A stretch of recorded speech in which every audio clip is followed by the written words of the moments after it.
மகாலய அமாவாசை என்பது புரட்டாசி மாசத்துல வரக்கூடிய மிக மிக முக்கியமான அமாவாசையாகுங்க. இந்த மகாலய அமாவாசை நாளில் நம்ம செய்யக்கூடிய முன்னோர் வழிபாடு பார்த்திங்கன்னா நம்முடைய அனைத்து விதமான பாவங்களையும் போக்கிவிடும் அப்படின்னு சொல்லப்படுது. மேலுமே நமக்கு நன்மைகளை கொடுப்பது மட்டும் இல்லாமல் யமலோகத்தில் துன்பப்பட்டு வரக்கூடிய நம்முடைய முன்னோர்களுடைய பாவங்களையும் போக்கி அவர்களுக்கு நற்கதியை வழங்கும் அப்படின்னு சொல்லப்படுதுங்க. மேலுமே நம்முடைய முன்னோர்கள் பித்ருலோகத்தில் சுகமான வாழக்கூடிய வாய்ப்பை தரக்கூடியது இந்த மகாலய அமாவாசையாகுங்க. அந்த வகையில் 2025 நிகழக்கூடிய மகாலய அமாவாசை எப்பொழுது தொடங்குகிறது? நம்முடைய முன்னோர்களுக்கு தர்ப்பணம் படையல் போடுவதற்கு நல்ல நேரம் என்ன? நம்ம வழிபடக்கூடிய முறைகள் என்ன என்பதை பற்றிய சுவாரஸ்யமான தகவல்களை தெரிஞ்சுக்கலாம். வீடியோவை ஸ்கிப் பண்ணாமல் முழுசாக பாருங்கள்.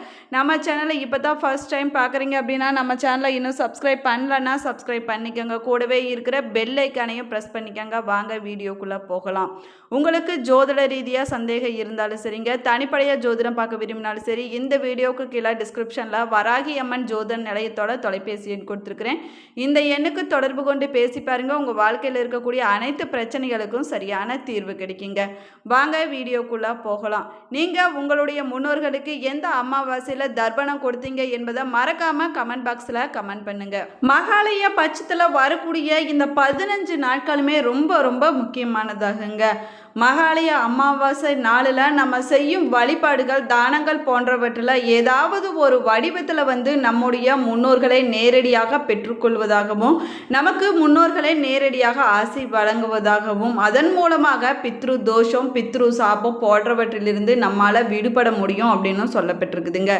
மேலுமே நமக்கு ஏற்படக்கூடிய பலவிதமான துன்பங்களிலிருந்து விடுபடுவதற்கு வாய்ப்பை கொடுக்கக்கூடியது தாங்க இந்த மகாலய அமாவாசை அப்படின்னு சொல்லப்படுது.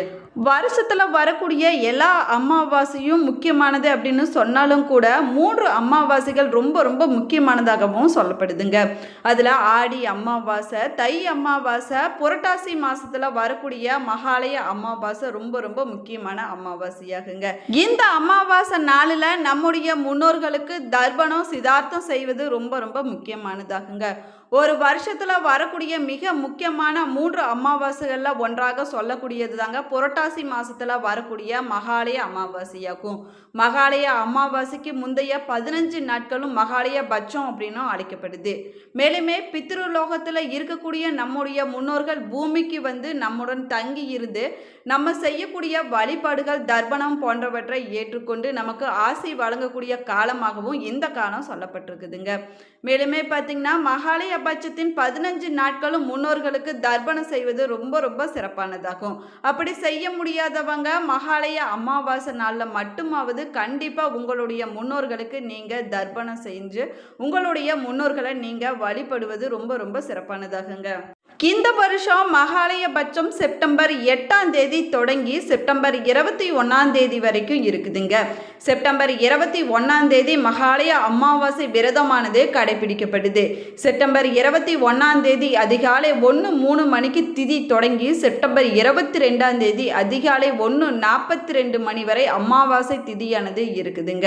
மேலுமே பித்ருக்களுக்கு காரணமான கிரகமான சூரிய பகவானுக்கு உரிய ஞாயிற்றுக்கிழமை நாளில் இந்த மகாலய அமாவாசையானது வருவது ரொம்ப ரொம்ப விசேஷமானதாகவும் சொல்லப்படுது. அன்றைய நாளில் காலை 10:55 மணிக்கு தொடங்கி சூரிய பகவானுக்கு உரிய உத்திரம் நட்சத்திரம் இருப்பது இன்னுமே கூடுதலான சிறப்பாகவும் சொல்லப்பட்டிருக்குது. இந்த நாளில் நம்ம சூரியனை சாட்சியாக வைத்து முன்னோர்களுக்கு தர்ப்பணம் கொடுத்து பித்ருக்களுடைய ஆத்மாக்களை வேகமாக திருப்தியும் மகிழ்ச்சியும் அடைய செய்யக்கூடிய முக்கியமான நேரமாகுங்க. இந்த மகாலய அமாவாசை விரதம் இருக்கக்கூடியவங்க அதிகாலையிலே எந்திரிச்சு புனித நீர்நிலைகளுக்கு போய், அதாவது ஆறு குளங்கள் இல்லைன்னா கடல்ல போய் புனித நீராடி முன்னோர்களை நீங்கள் வழிபட வேணுங்க. சூரிய உதயத்திற்கு பிறகு முன்னோர்களுக்கு தர்ப்பணம் கொடுத்து எள்ளும் தண்ணீரும் இறைக்க வேணும். மேலுமே வீட்டில் முன்னோர்களுக்குடைய படங்கள் இருந்துச்சுன்னா அந்த படத்துக்கு மாலை இல்லைன்னா பூக்கள் நீங்கள் போட வேணுங்க. தனியாக தீபம் ஏற்றி தீப தூப ஆராதனை காட்டி உங்களுடைய முன்னோர்களை நீங்கள் அன்றைய நாளில் வழிபாடு செய்வது ரொம்பவே உத்தமமாகுங்க. மேலுமே முன்னோர்களுக்கு பிடித்த சைவ உணவுகளை சமைச்சு பகல் பொழுதுல படையல் போட வேணும். முன்னோர்களுக்கு படையலிட்டு வழிபட்ட பிறகு காகங்களுக்கு நீங்கள் உணவு வைக்க வேணுங்க. அதற்கு பிறகு முன்னோர்களுடைய படையல் இட்ட உணவை உங்கள் வீட்டில் இருக்கக்கூடியவ பெரியவங்களுக்கு நீங்கள் சாப்பிட கொடுக்கலாங்க. மேலுமே பெரியவங்க யாரும் இல்லை அப்படின்னு சொல்லக்கூடியவங்க அமாவாசை விரதம் நீங்கள் கடைப்பிடிச்சிட்டு வந்தீங்கன்னா நீங்கள் கூட அந்த உணவை சாப்பிடலாங்க. மகாலய அமாவாசை தர்ப்பணம் கொடுக்கக்கூடியவங்க, படையல் போடக்கூடியவங்க ராகு காலம் யமகண்டம் இல்லாத நேரத்தில் தாங்க நீங்கள் இதை செய்ய வேணும். அன்று ஞாயிற்றுக்கிழமை என்பதால் மாலை 4:30 மணிக்கு பிறகு தாங்க ராகு காலம் தொடங்குது. அதே சமயம் பகல் 12 மணி முதல் 1:30 மணி வரை நேரத்தில் யமகண்டமானது இருக்குதுங்க. அதோடு உச்சிக்காலத்திற்கு முன்னாடியே உங்களுடைய முன்னோர்களுக்கு நீங்கள் தர்ப்பணம் கொடுத்து விடுவது ரொம்பவே நெய்தியாகுங்க. தர்ப்பணம் செய்ய நல்ல நேரம் காலை 6 மணி முதல் மணி 11 மணி வரையிலான நேரமாகுங்க. உங்களுடைய முன்னோர்களுக்கு நீங்கள் படையல் போடுவதற்கு நல்ல நேரம் காலை 11 மணி முதல் பகல் 12 மணி வரை உள்ள நேரமாகுங்க. பகல் 12 மணிக்குள்ள படையல் போட முடியாதவங்க பகல் 1:35 மணிக்கு பிறகு முன்னோர்களுக்கு படையல் போட்டு அன்றைய நாளில் வழிபாடு செய்யலாங்க. இந்த மகாலய அமாவாசை நாளில் நம்ம கண்டிப்பாக ஒரு சில விஷயங்களை செய்ய வேணுங்க. காலையில் நம்முடைய முன்னோர்களுக்கு தர்ப்பணம் கொடுக்க முடியாவிட்டால் 3 தலைமுறை முன்னோர்களுடைய பெயர்களை சொல்லி காசி மற்றும் கயா போன்ற தலங்களில் மனதில் நினைத்து கொண்டு எள்ளும் தண்ணீரும் இழுத்து வழிபாடு செய்ய வேணும். சூரிய பகவானுக்கு தண்ணீர் விட்டு வழிபடுவது ரொம்பவே நல்லதுங்க. மேலுமே மகாலய அமாவாசை நாளில் அந்தணர்கள், ஏழைகள் என யாராவது ஒருவருக்கு நீங்கள் தானம் கொடுக்க வேணுங்க. குறைஞ்சபட்சம் அன்றைய நாளில் யாராவது 2 பேருக்காவது அன்னதானம் செய்வது ரொம்ப ரொம்ப சிறப்பானதாக. அதே போல் அன்றைய நாளில் நம்ம மாடுகளுக்கு அகத்திக்கீரையை சாப்பிட கொடுப்பதும் நல்லது தாங்க. மாலை 6 மணிக்கு பிறகு பக்கத்தில் இருக்கக்கூடிய விநாயகர் கோவில் இல்லைன்னா சிவன் கோவிலுக்கு போய் நம்ம நல்லெண்ணெயில் அகல் விளக்கு தீபம் ஏற்றி வழிபடுவது ரொம்ப ரொம்ப சிறப்பானதாகும். இப்படி செய்வதால் முன்னோர்கள் மன மகிழ்ச்சி அடைவாங்க, நமக்கு ஆசை வழங்குவாங்க அப்படின்னும் சொல்லப்படுது.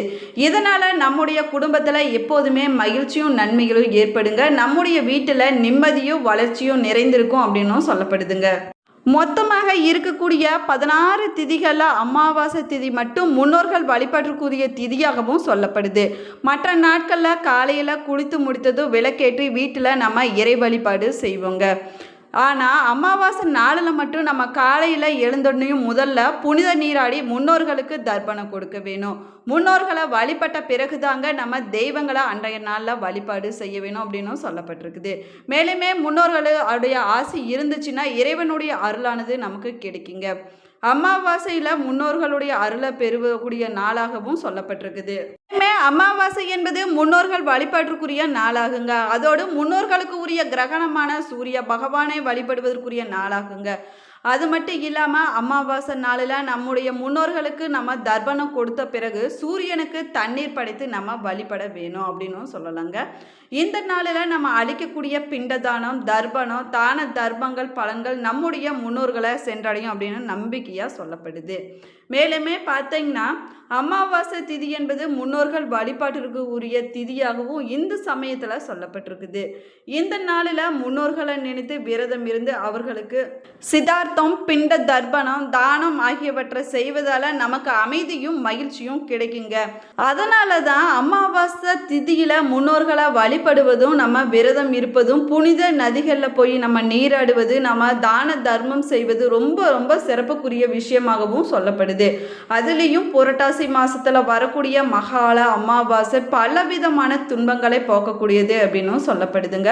முன்னோர்களுடைய ஆசையை நமக்கு பரிபூரணமாக பெற்றுக் கொடுக்குங்க. எத்தனையோ திதிகள் இருந்தாலும் அமாவாசை திதி மட்டும்தான் முன்னோர்கள் வழிபாட்டுக்குரியதாகவும் சொல்லப்பட்டிருக்குது. அது மட்டும் இல்லாம அமாவாசை திதி நாளில் மாலை நேரத்தில் சூரிய அஸ்தமனத்திற்கு பிறகு நம்முடைய முன்னோர்கள் வாயு ரூபமாக நம்முடைய வீடு தேடி வருவாங்க அப்படின்னும் சொல்லப்படுதுங்க. அந்த சமயத்தில் தங்களுடைய குடும்ப உறுப்பினர்கள் இல்லைன்னா தங்களுடைய சந்ததியினர்கள் தங்களை நினைத்து தங்களுக்கு தர்ப்பணம், பித்ரு பூஜை போன்றவற்றை செய்திருப்பதை கண்டு மன மகிழ்ச்சி அடைந்து தங்களுடைய குடும்ப குடும்பத்தினர்களுக்கு நம் ஆசீர்வாதம் வழங்குவாங்க அப்படின்னு சொல்லப்படுது. இப்படி முன்னோர்களுடைய ஆத்மா மகிழ்ச்சியும் திருப்தியும் அடைய அடைய அவர்களுடைய முத்தியானது கிடைத்துவிடும் அப்படின்னு சொல்லப்படுதுங்க. அதோடு அவர்களின் குடும்ப மகிழ்ச்சியும் செல்வ செழிப்பும் நிறைந்திருக்கும் அப்படின்னும் சொல்லப்படுது. இதனால தான் அமாவாசை நாளில் முன்னோர்களை வழிபட வேணும் அப்படின்னும் சொல்லப்பட்டிருக்குதுங்க. இந்த பதிவு உங்களுக்கு பயனுள்ள தகவல்களை கொடுத்துருக்குன்னு நினைக்கிறேன். இந்த பதிவு உங்களுக்கு பிடிச்சிருந்தா லைக் பண்ணுங்கள், ஷேர் பண்ணுங்கள், கமெண்ட் பண்ணுங்கள். இன்னும் நம்ம சேனலை சப்ஸ்கிரைப் பண்ணாமல் இருந்தீங்கன்னா சப்ஸ்கிரைப் பண்ணிக்கோங்க. கூடவே இருக்கிற பெல் ஐக்கானையும் ப்ரெஸ் பண்ணிக்கோங்க. Thank you friends.